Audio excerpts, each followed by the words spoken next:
Part 1. You will hear a conversation between a travel agent and a woman who wants to go to Australia with her husband on holiday. First, you have some time to look at questions 1 to 3.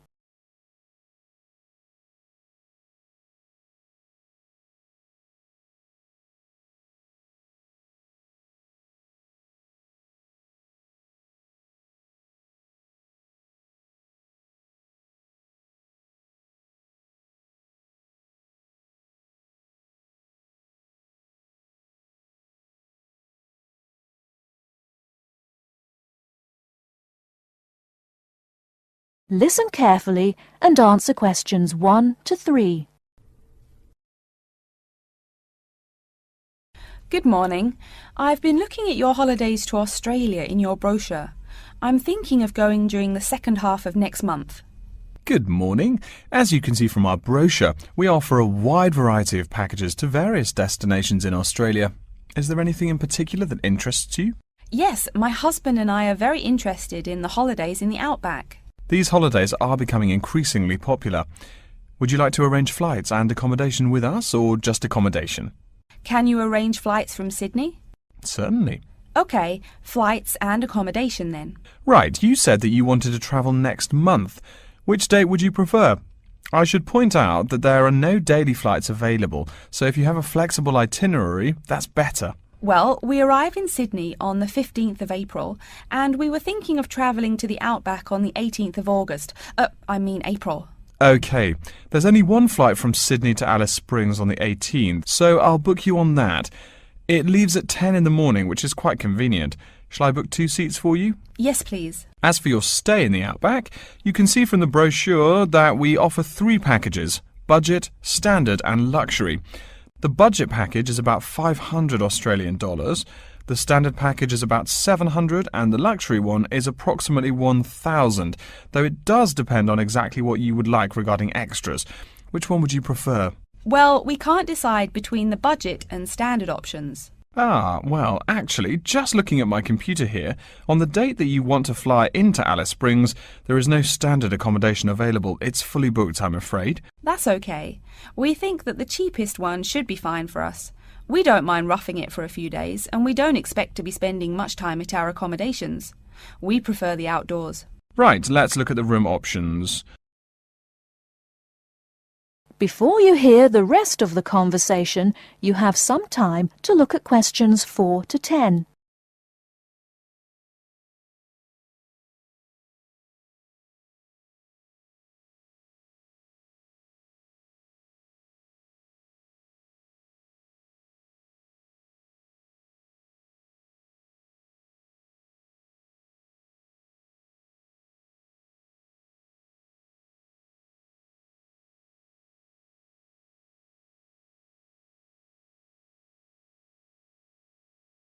Now listen and answer questions 4 to 10. First of all, would you prefer a non-smoking room? Yes, neither of us smokes. OK. Oh, before I forget, could you book everything in my husband's name, please? Yes, of course. Are you paying by credit card? Yes. In that case, I'll need your husband's name exactly as it appears on the card. Of course, it's John A. Smythe. That's Smythe with a Y. John, middle initial A, surname Smythe, S-M-Y-T-H. Is that correct? Correct. Thank you. I'll just check the price. The room will cost $100 a night plus $10 tax, so $110 per night in total. Is that okay? Yes, that's fine. Book us for 3 nights, please. Most of the guests like to participate in some special activities and trips while they are staying in the outback. Is there anything that interests you and your husband? Yes, there are several things we'd like to see and do. We'd definitely like to visit the cultural centre. Yes, that's very popular. It's within walking distance of the accommodation and it's free. It's also a great place to pick up souvenirs of your trip. We were thinking about visiting one of the nearby farms. There are 2 farms nearby, a sheep farm and a kangaroo farm. There is also an opportunity to ride camels in the desert. Have you ridden a camel before? No, but it sounds like fun. Could you give me some more details about the kangaroo farm and the camel ride? Certainly. The kangaroo farm includes information on how the animals are raised, whilst the camel ride provides information on desert flora and fauna. Which would you prefer? You can arrange to see the kangaroos in the wild if you like, rather than on a farm. That sounds perfect. OK, we'll go on the camel ride and see the kangaroos in their natural habitat. OK, I'll arrange that for you. I forgot to mention that the journey also includes a stop at a place of Aboriginal artwork. It's a place well known for its stone carvings of animals and mythical creatures. That sounds great. Are the carvings in the desert? Yes. Wonderful. Well, that's perfect then. I'm sure you'll have a lovely trip, but remember that you need to take care in the sun. Yes, we're really looking forward to our trip. We really want to try to experience the dream time under the stars. Of course. That's what a trip to the outback is really all about. Yes. Now, how about the cost? That is the end of part 1. You now have half a minute to check your answers.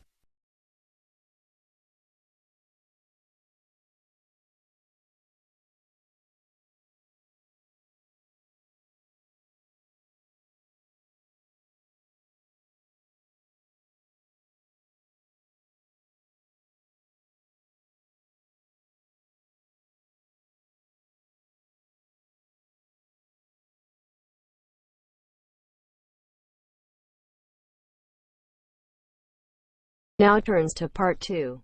Part 2. You'll hear an announcement which is looking for some volunteers. First, you have some time to look at questions 11 to 15.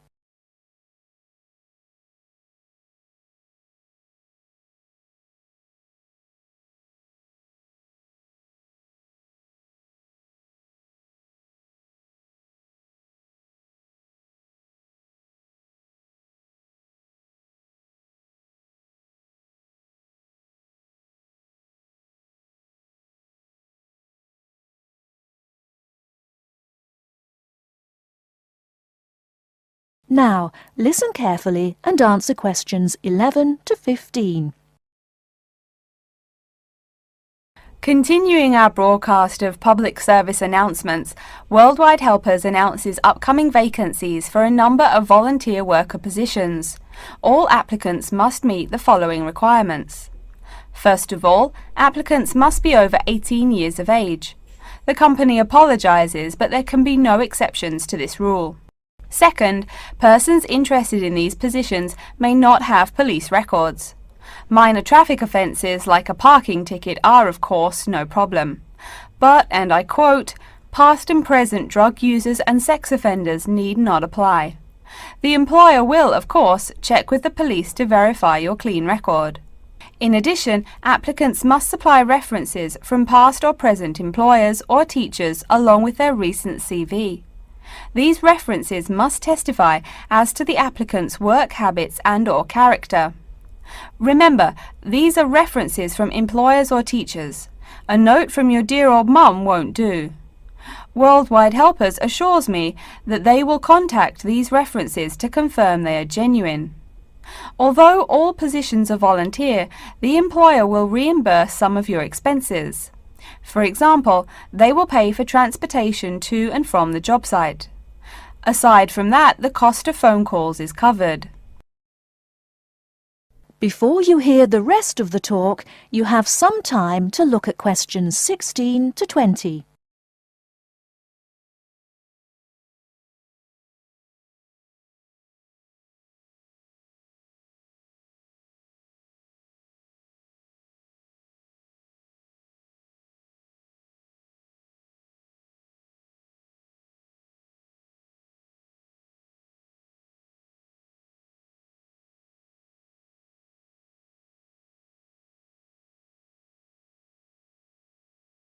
Now listen and answer questions 16 to 20.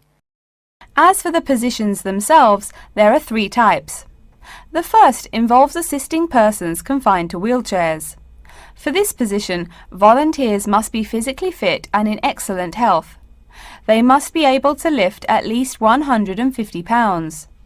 They should also have a current first aid certificate from the Red Cross. But the most important requirement is that the volunteer must have his own car.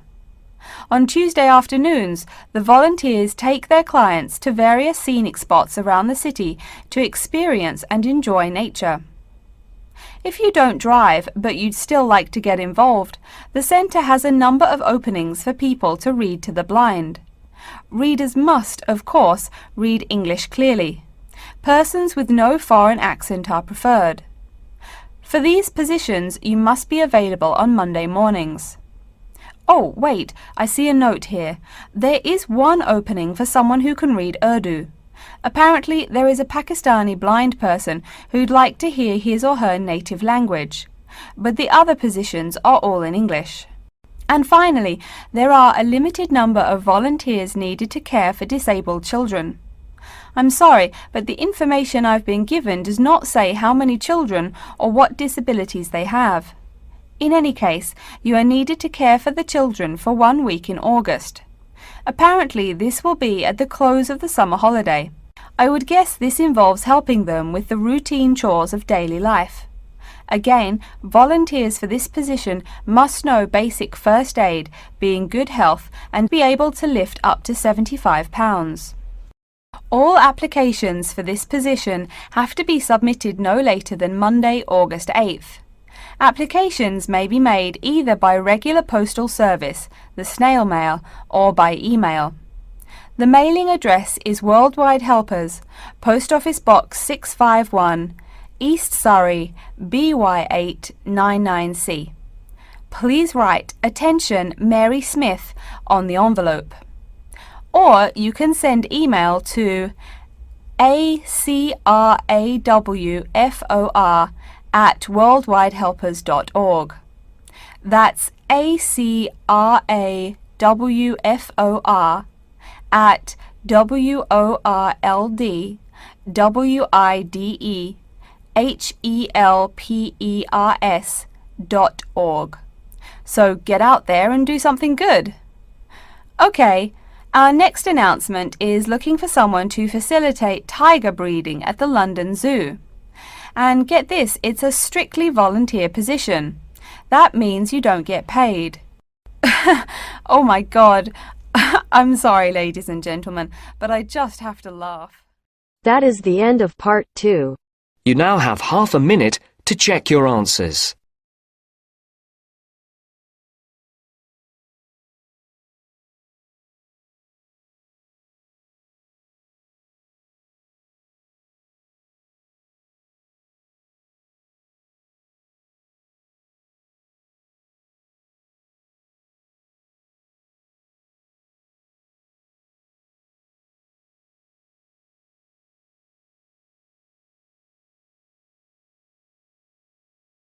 Now turns to part 3. Part 3. You will hear a student called Pete talking to his classmate Dave about the presentation that he will give on environmental science. First, you have some time to look at questions 21 to 25.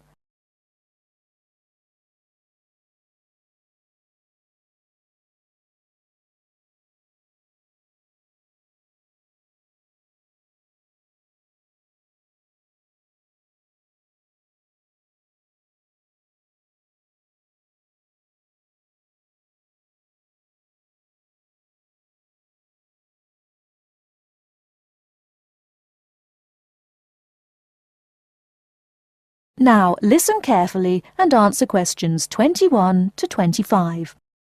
Are you just leaving the library now? I saw you get there at 8 a.m. Yeah, I've been there all day. What for? They hire a cute new librarian or something? I wish. No, it's the presentation that I will give in environmental science the day after tomorrow. What's it about? I heard you were really excited about the class. And Dr. Schnee also calls you for the arcane questions, as he calls them. It's about environmental damage in the Yucatan. Excuse me, what? Or is that where? The Yucatan. It's a state in southeast Mexico. So what's happening there? Agriculture is having a really adverse impact on the environment. There are too many farmers doing too much farming. It's really destroying the forests and ruining the soil. Deforestation is a major problem there now. How did you learn about this?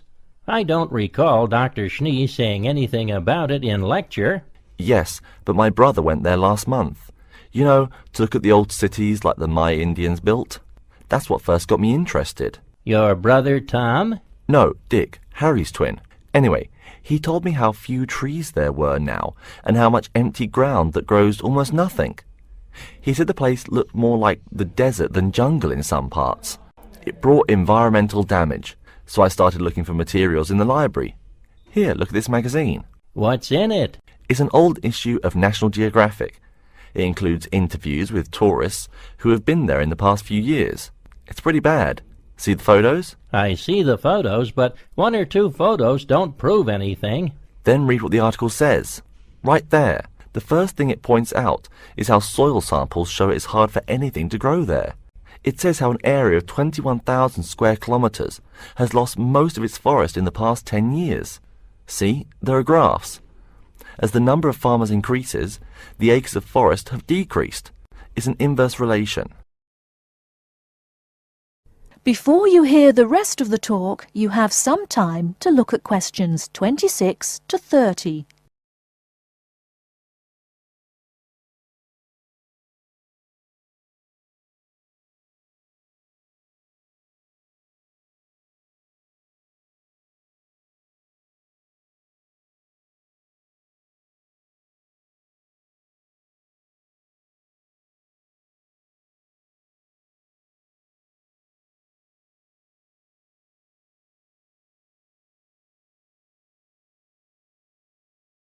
Now listen and answer questions 26 to 30. So, how big is that state? I'm sorry, but I've never really learned the metric system. It's bigger than the state of Massachusetts. That's shocking. Anything else? There's lots of else. Scientists say there's a growing area of about 10.5 square kilometres where nothing can grow at all.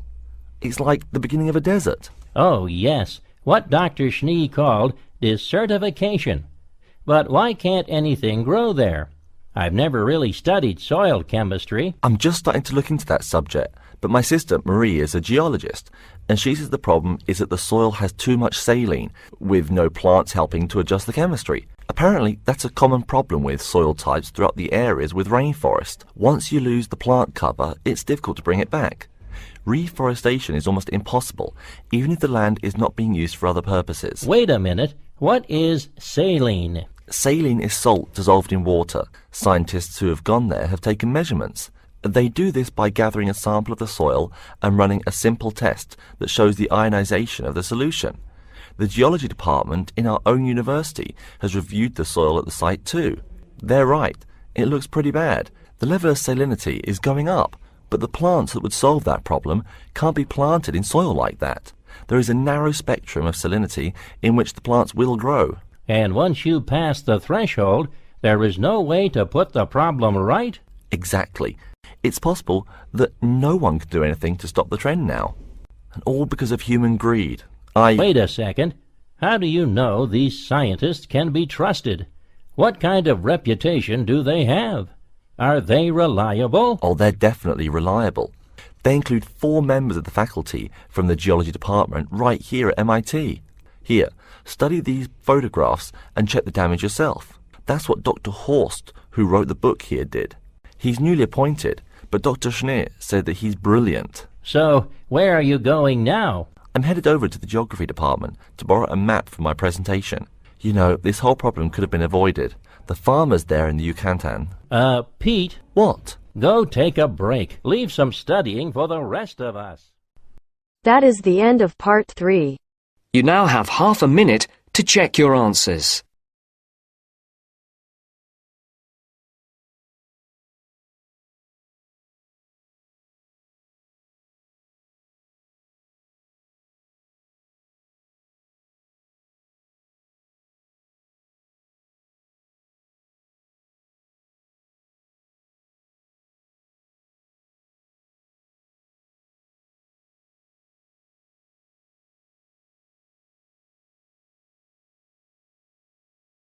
Now turns to part 4.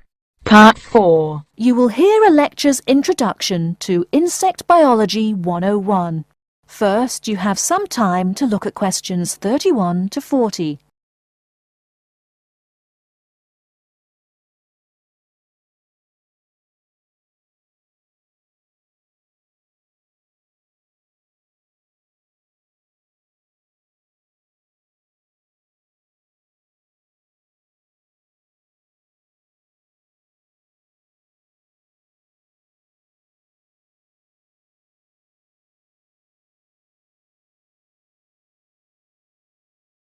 Now listen carefully and answer questions 31 to 40. Good afternoon and welcome to Insect Biology 101.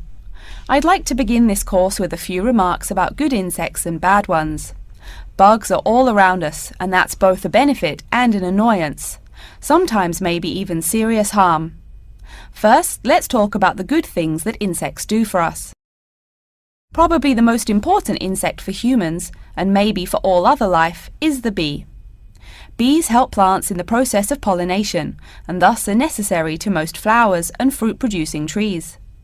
That is, they carry pollen from male flowers to female. If it weren't for bees, we'd have very few food plants and no fruit either. In fact, there would be no we. No less a thinker than Albert Einstein pointed out that, without bees, humanity would be dead within a year or less. We'd starve. It's that simple. That should maybe make us just a little humble. A little less dramatic is the fact that bees also make the honey we eat. Moreover, they produce beeswax, which is useful in candles and is also used as a first-rate furniture polish. Sure, these may not be vital to our lives, but they can serve as reminders of how important bees are. That's a point I keep coming back to in this course. Though, in all fairness, I should point out that butterflies aid in pollination as well as bees. Now, here in Michigan, what's the worst part of summer? Yep, that's right, mosquitoes.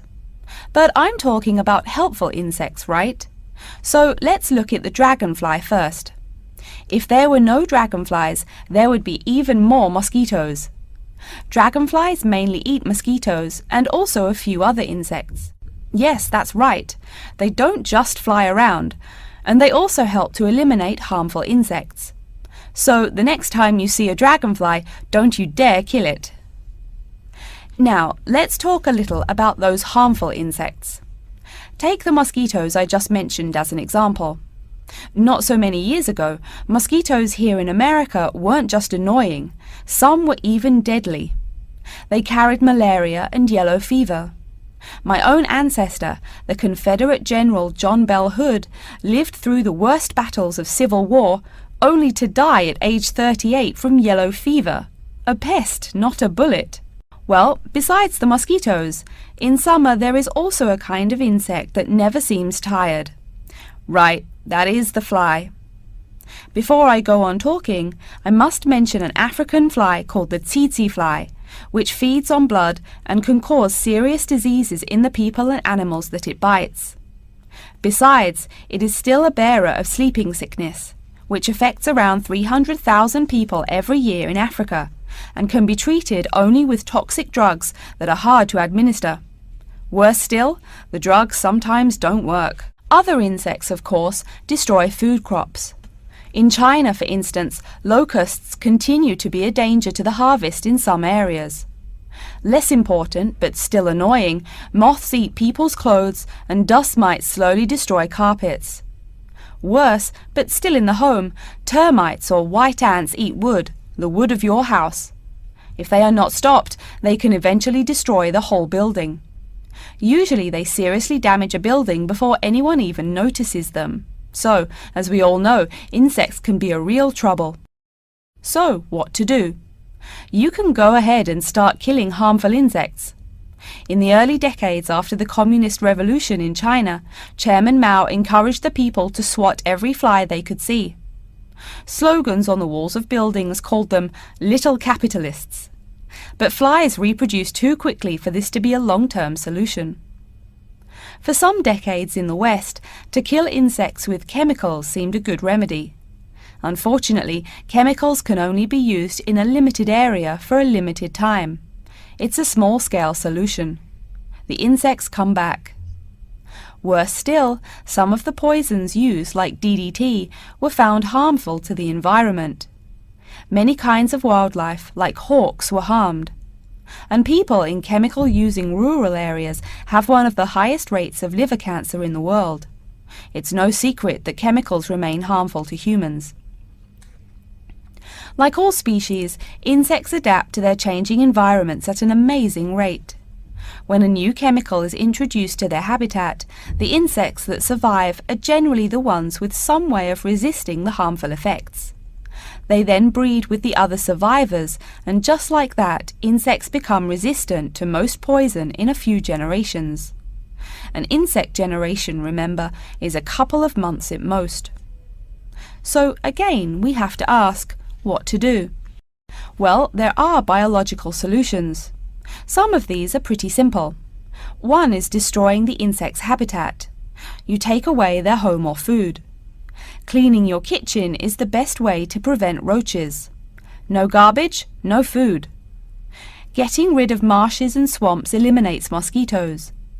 Other solutions might include bringing in dragonflies or bats in areas where mosquitoes are many. This is a cheaper alternative to chemicals. Biological methods like this also bring no extra pollution to the environment. But you have to be careful. If you change the environment too much, you might be hurting other forms of life accidentally. One recent method of controlling insect populations involves interrupting their breeding cycle. What does that mean? It means birth control for bugs.